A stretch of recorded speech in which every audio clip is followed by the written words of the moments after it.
ಕನ್ವರ್ ಯಾತ್ರೆ ಮತ್ತೆ ತನ್ನ ಹಿಂಸೆಯ ಕಾರಣಕ್ಕಾಗಿ ದೇಶದೆಲ್ಲೆಡೆ ಚರ್ಚೆಗೆ ಒಳಗಾಗಿದೆ.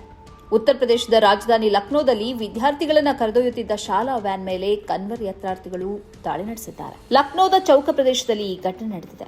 ವಾಹನವನ್ನು ತಡೆದ ದಾಳಿಕೋರರು ವ್ಯಾನ್ ಮೇಲೆ ಕಲ್ಲು ತೂರಿದ್ದಾರೆ. ಸಾಮಾಜಿಕ ಮಾಧ್ಯಮಗಳಲ್ಲಿ ಈ ಕುರಿತಂತೆ ವಿಡಿಯೋ ವ್ಯಾಪಕವಾಗಿ ಶೇರ್ ಆಗಿದೆ.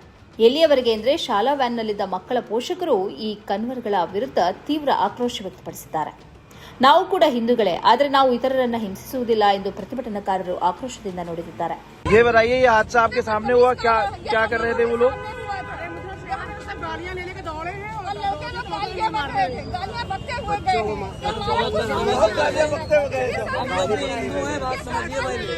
हम लोग भी हिंदू हैं, इसका मतलब ये नहीं है कि हिंदू धर्म है तो किसी को परेशान करें।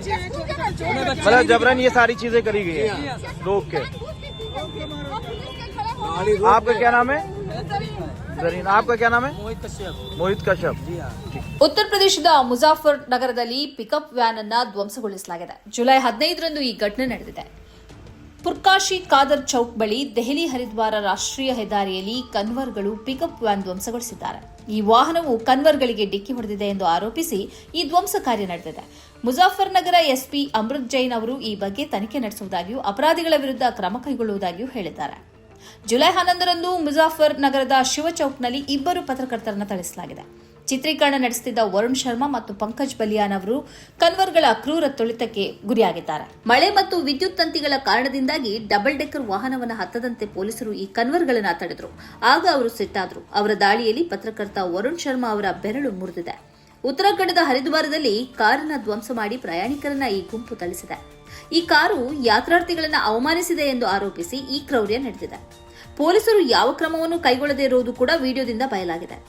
ಈ ಯಾತ್ರೆಯ ಕಾರಣದಿಂದ ಉತ್ತರ ಪ್ರದೇಶ ಮತ್ತು ಉತ್ತರಾಖಂಡದಲ್ಲಿ ಭಾರೀ ಭದ್ರತಾ ವ್ಯವಸ್ಥೆಯನ್ನು ಮಾಡಲಾಗಿದೆ. ಹಲವು ಕಡೆ ಸಂಚಾರ ನಿರ್ಬಂಧ ಹೇರಲಾಗಿದೆ. ಮುಜಾಫರ್ ನಗರ ಸೇರಿದಂತೆ ವಿವಿಧ ಸ್ಥಳಗಳಲ್ಲಿ ಪೊಲೀಸ್ ಕಣ್ಗಾವಲಿರಿಸಲಾಗಿದೆ. ಇಷ್ಟೆಲ್ಲ ಆಗಿಯೂ ಹಿಂಸಾಚಾರಕ್ಕೆ ಕೊನೆ ಬಿದ್ದಿಲ್ಲ.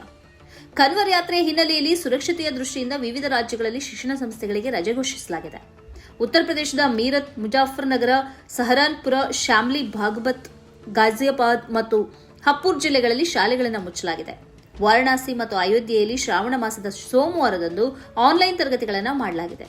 ಮಕ್ಕಳು ರಸ್ತೆಗಿಳಿದು ಹೋಗುವುದನ್ನು ತಡೆಯುವುದು ಇದರ ಉದ್ದೇಶ ಅಂತ ಹೇಳಲಾಗಿದೆ. ಮಧ್ಯಪ್ರದೇಶದ ಉಜ್ಜಯಿನಿಯ ಮಹಾಕಲ್ ಲೋಕ್ ಪ್ರದೇಶ್ ಮತ್ತು ಸುತ್ತಮುತ್ತಲಿನ ಶಾಲೆಗಳಿಗೆ ಆಗಸ್ಟ್ 3ರಂದು ರಜೆ ಘೋಷಿಸಲಾಗಿದೆ. ಮಂದಸವರು, ರೇವಾ ಮತ್ತು ಜಬಲ್ಪುರದ ಯಾತ್ರಾ ಕೇಂದ್ರಗಳ ಬಳಿಯ ಶಾಲೆಗಳನ್ನು ಮುಚ್ಚಲಾಗಿದೆ. ಹರಿದ್ವಾರ ಮತ್ತು ಉತ್ತರಾಖಂಡದ ರಿಷಿಕೇಶದಲ್ಲಿ ಗಂಗಾಜಲವನ್ನು ಸಂಗ್ರಹಿಸಲು ಕನ್ವರ್ಗಳು ಬೃಹತ್ ಸಂಖ್ಯೆಯಲ್ಲಿ ಬರುವುದನ್ನು ಗಮನದಲ್ಲಿಟ್ಟುಕೊಂಡು ಹರಿದ್ವಾರ ಆಡಳಿತವು ಆಗಸ್ಟ್ 1ರಿಂದ 12ನೇ ತರಗತಿಯವರೆಗಿನ ಶಿಕ್ಷಣ ಸಂಸ್ಥೆಗಳಿಗೆ ರಜೆಯನ್ನು ಘೋಷಿಸಿದೆ. ಭಕ್ತಿಯ ಕಾರಣಕ್ಕಾಗಿ ಸುದ್ದಿಯಲ್ಲಿರಬೇಕಾದ ಕನ್ವರ್ ಯಾತ್ರೆ ಇದೀಗ ಈ ಯಾತ್ರೆಯಲ್ಲಿರುವವರ ದುಂಡಾವರ್ತಿಯ ಕಾರಣಕ್ಕಾಗಿ ಸುದ್ದಿಯಲ್ಲಿದೆ. ಮಾತ್ರವಲ್ಲ, ಸಾರ್ವಜನಿಕರ ತೀವ್ರ ಆಕ್ರೋಶಕ್ಕೂ ತುತ್ತಾಗಿದೆ.